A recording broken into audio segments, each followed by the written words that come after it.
As a veggie gardener, one of the key aspects to what we do to ensure that we have good harvests is ensuring that our soil has enough nutrients within it for the plants to develop properly. Another aspect is ensuring that the texture of the soil is correct so that the plants are able to develop roots correctly. One of the tools and techniques that we have at our disposal is the application of compost. So in this video, we're going to talk about compost. What is it? What does it do? The different types available, what I've done, what I've learned.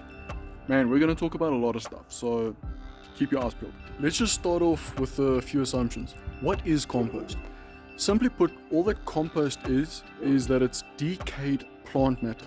It can also be animal matter, fats and oils, but for the purpose of this video, we're just going to be talking about decayed plant matter. Typically, a good compost has a balance of greens and browns. Greens being sources that are rich in nitrogen that will result in a lot of heat upon decomposition because it's an exothermic process. Your browns are things that are rich in carbon. Typically, your plants and everything, sticks, branches, leaves, grass, it's typically all rich in nitrogen. But as it dries out, the nitrogen gets sequestered into the environment. Nitrogen is therefore lost, resulting in mostly carbon minerals that's left within the plants themselves. Just to clean that up, nitrogen is basically your fresh stuff. Carbon is basically dried stuff because most of the nitrogen has already been released. So what does compost do? All that it is a nutrient source for the soil-based life to act upon. So worms, isopods, fungus, all the beneficial bacteria within the soil, what it does is they actually break the compost down because the nutrients within the compost is not bioavailable to plants as is. So all that life breaks the compost down further, and that resultant matter, that is what is available to the plants. So compost is broken down plant matter that gets broken down further by the soil life to be bioavailable to plants. What it also does is, because it is decayed plant matter, it is very spongy. It absorbs a lot of water. It retains that water much better than just straight up sand. So it also helps with water retention. Some people use it as a mulch. I don't suggest it. I think it's a bit of a waste, to be honest. Use mulch as mulch. Use compost as compost. But yeah, that's pretty much what compost is and what it does. So there's a few types or methods available for composting. We have bokashi composting. That is an anaerobic bacterial breakdown. You have hot composting and cold composting. It's basically the same, where you have a certain ratio of greens to browns that breaks down over a period of time. The difference being that with hot composting, typically you have more nitrogen sources, so it heats up much more. Because remember, like I said, decomposition is an exothermic reaction, so it releases a lot of heat. That heat that is released then enables the process to act quicker. It also, provided that you do it correctly, it also kills off spores, kills off seeds like weed seeds and stuff. It also helps to kill off certain fungal spores and diseases and sicknesses within whatever has been composted. Cold compost does not have that. Because of this process and because of the heat that's released, hot composting is also faster than cold composting. So that is also a consideration that you need to make. If you don't have a lot of space, try and go for hot composting. But cold composting is still, you can still do it.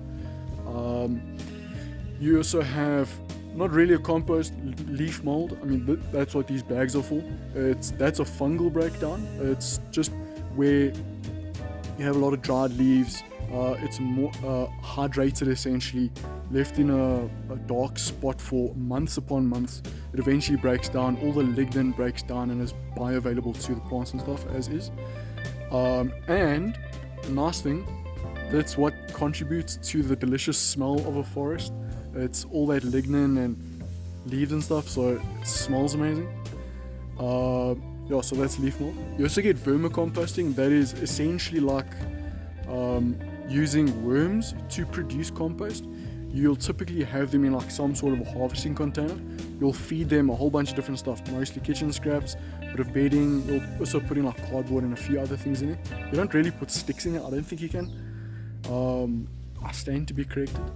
But yeah, the worms, they break the food down, and then the result is worm castings, and that is a very good source of nutrients for the plants, because that's already broken down, so it's bioavailable to the plants very quickly, which is nice.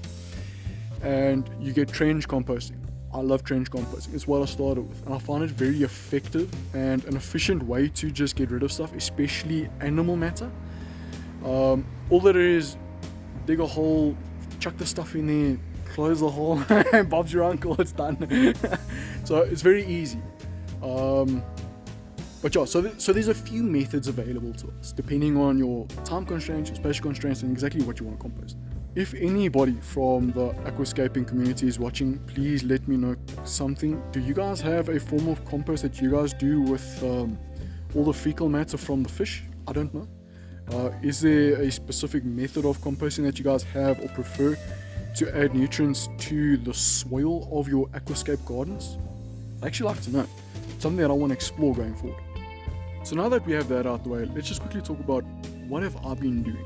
So in the first season, when I first started, because I only wanted to grow herbs and I didn't really know if I'd enjoy the hobby, I really didn't.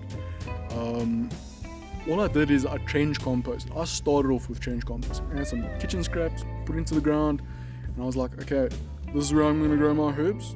Let's go for it. From those kitchen scraps, eventually what happened is some of the stuff germinated, ended up creating a squash garden, etc, etc, etc. But yeah, that's what I started with. So I started fertilizing the garden beds with trench composting.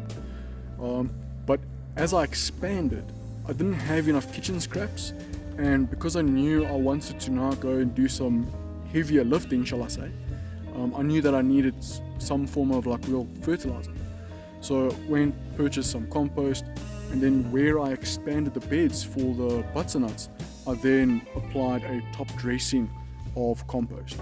And I found it to be a bit of a waste, because you have this top dressing of compost, but then all the plants, obviously they each need space between them. And because of that space, you end up having these like expanses between the plants that has compost but nothing growing in it. So I thought, that's a bit of a waste. So when I expanded this way for tomatoes and peppers and stuff, I ended up applying compost locally to the plants themselves, instead of doing like a full-on top dressing. And then, man, we bought compost a few times, and I realized, you know what, this costs money. Money is expensive. I don't have a lot of money, so I'd rather try and do it myself. So we eventually went and bought this bin that's here, and I started composting. Eventually, because I also only started gardening, we didn't really have much, so it was grass clippings, whatever I pruned off some of the fruit trees and some of the stuff that had fallen down, some old dried up palm fronds, kitchen scraps, and eventually I started getting the garden service to start bringing me some stuff from some of the other yards that I could then compost. And I was able to fill this bin about 3 times max throughout the first growing season. But because of how long it takes, it wasn't available to me in the first growing season. So then coming into the 2024 growing season, so September of 24, I finally had a little bit of homegrown compost. Most of it had broken down. It was maybe about 15-20% of its original size. So it really wasn't much. I worked it out to about 7 bags total. I then applied that compost only to the new beds that I had created. So all the old beds, they didn't receive any compost with the exception of the sunflowers. So all the nutrients that was in the old existing beds was only from the mulch breakdown and the trench composting. So that's pretty much all of that. So all that compost then went to all the new beds, that fed that up. But again, it was like just not enough. So I knew I needed to expand. So then I created this little structure here. Just before I go on, I was able to fill this bin before my injury, but this I wasn't able to. I was only able to get the sticks in. So then I had the injury, right?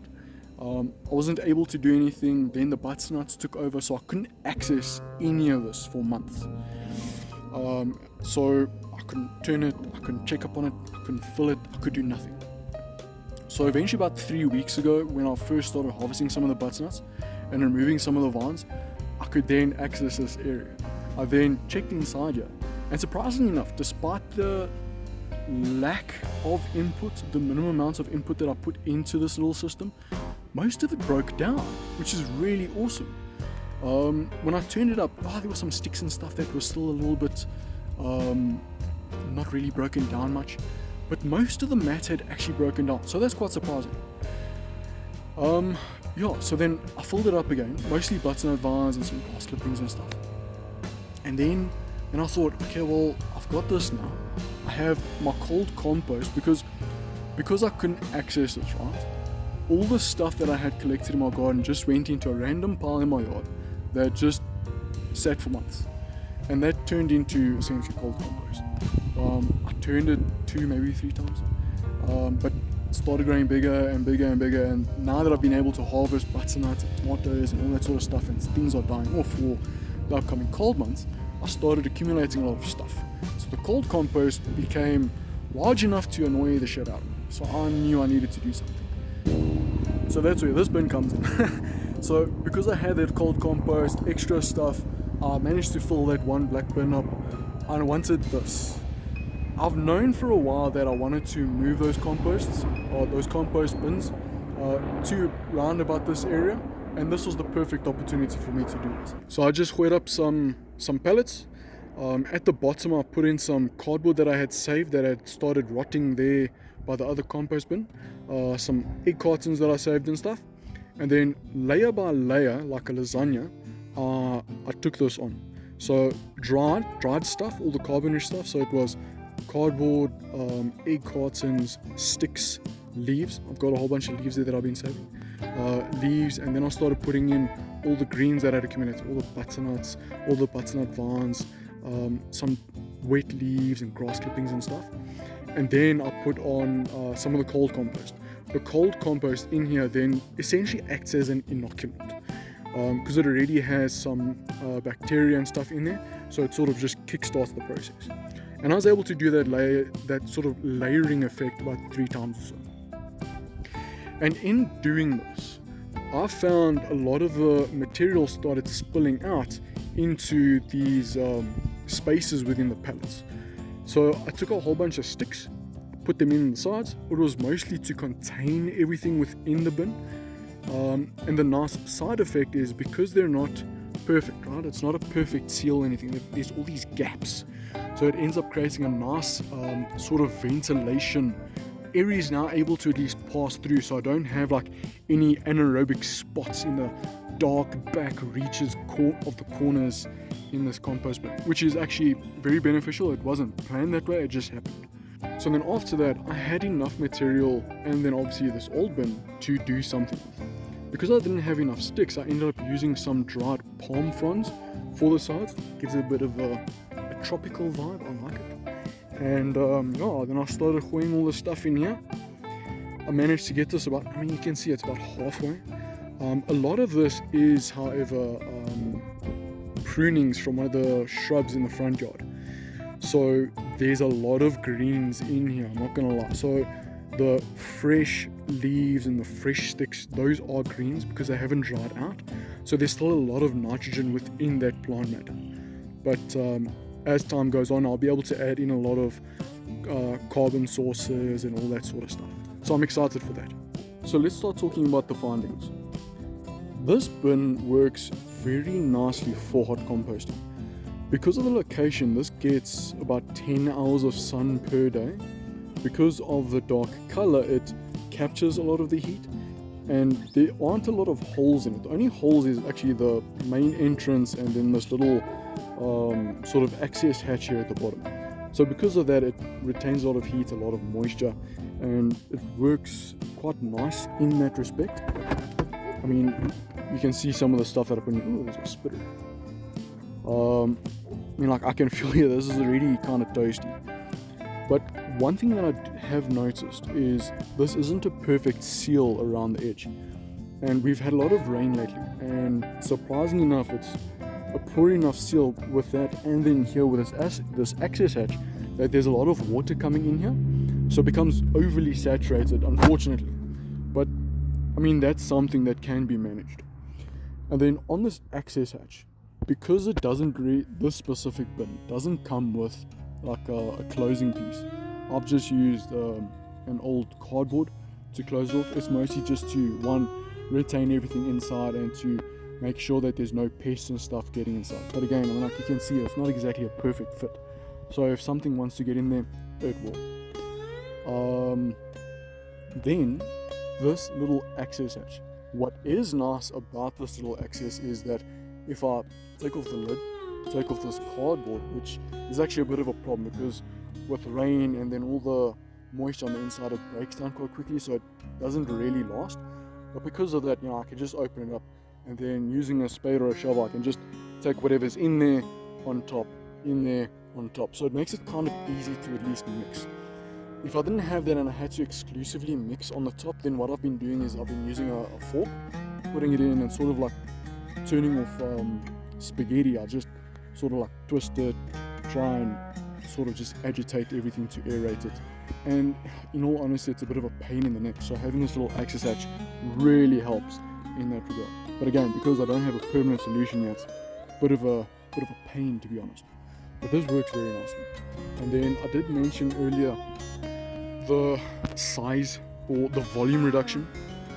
So I've noticed that generally whatever you put in will reduce to about 10 to 20% of the original undecomposed state volume. Obviously, if you have more sticks in there, more browns, it'll sort of compress less. But if it's like a very high nitrogen source, like especially butternut vines, it's like spinach, bro, it just breaks down to absolutely nothing. So that is something that you need to consider. And then by having multiple bins, I can either create a system where I start off a compost and then I fork it into the next one, so I'll have sort of stage 1 undecomposed compost to a slightly decomposed compost, aerate it, put it in there to then finish off, and then from there I can then put it into the other bin to be finished compost. So I can have that sort of 3-bin system going, or like what I'm currently doing is just compost bin A, compost bin B, compost bin C, and then I'll turn it off, I'll start and I'll finish it off in here. If I see that it really starts to get very low, then maybe I'll put this into the other one, then I'll have another compost bin to at least start an extra pile, which is actually something that maybe I should consider. I mentioned the amount of browns. I've noticed that leaves, they tend to sort of mat together. So if you do use leaves, you definitely want to make sure that the layer isn't too thick, or work it in a little bit. Otherwise it just tends to, similar to like grass clippings used as a mulch in a garden, it just mats together and becomes this like impenetrable mat. So you do want to watch out for that. Also, with regards to branches and leaves still fresh, so generally a good compost should have 60% browns to 40% greens. Apparently, fresh leaves and branches are actually considered greens. So the distinction actually comes in with the amount of nitrogen lost or retained within whatever is there. So all plant matter, whether it's dry or fresh, is a green. It has a high nitrogen content. But as it breaks, or not breaks down, as it dries out, that nitrogen is sequestered into the environment, meaning it's lost. So then it's predominantly then carbon source. It's not that it has gained carbon, but it has actually just lost nitrogen. So that's actually the distinction. So dried grass clippings are brown, fresh grass clippings are green. So that's also something that you need to know about, because it'll help you to sort of allocate the correct stuff in. So with that said, fresh branches and fresh leaves are greens, so you do want to watch out for that. I actually didn't know that before I made this, so this is like 100% greens inside here. So just in terms of harvest data, I mentioned that in the first season I was able to actually harvest or create compost that I could then harvest at the beginning of the second season. this current second season, I'm still creating compost. So there's no harvest now until September when our spring starts. But in the first season, this bin works out to about 0.75 of a cube, so 3/4 of a cube. By filling it 2 or 3 times, the final product was about 0.2 of a cube, if I recall. So like I said, it's not a lot. It's about 7 bags, where each bag is 30 decimeter cube. So that's just a standard bag size. So it really doesn't create a lot of compost because of how much it compresses. But again, it's still something. Now that I have the 3 bins, my total output, assuming that each bin still produces 0.2 of a cube, I will then have 0.6 of a cube. So that then comes to roughly 22 bags of compost. If you then apply 22 bags to an area that is 2 inches or 20 mils in thickness, that then comes to about 34.5 squares of coverage. Currently, my current growing area here in the backyard is between 30 and 40 squares. It's very exciting because it means that I'm very close to being self-sufficient with compost. So what am I doing going forward? I've mentioned now that I've got the 3 bins. What I do want to try is maybe playing around with some static aeration systems. With these bins, maybe even this bin here, putting in like some sort of a vent pipe in the center. It's mainly just so that I can reduce the amount of turning, the amount of input that I need to put in. This injury showed me a few things, and one of those things is not being able to attend to compost. So if I can reduce the amount of effort to making compost, that'll be stellar. I also want to try and stockpile more browns. So that's either going to be maybe talking to the neighbors or to my garden service to bring me whatever browns they get from the surrounding area, or whatever I prune in the winter, grass clippings maybe towards the end of winter, I'll stockpile those, spread it out so it can dry out correctly, so it can lose all the nitrogen and then become browns. That is also something that I can try on. With regards to the cold compost, because I really haven't had a proper shot at it, it was more of a just, oh, it happened. I actually want to try it with intent to create. So I think that's definitely something that I want to try, maybe put it into some random shady spot in my garden and see how that works out. And then also vermicomposting, it sounds really fun. A little worm farm, I think that'll be beneficial to the garden. So yeah, definitely want to try vermicomposting. Something else that I want to try.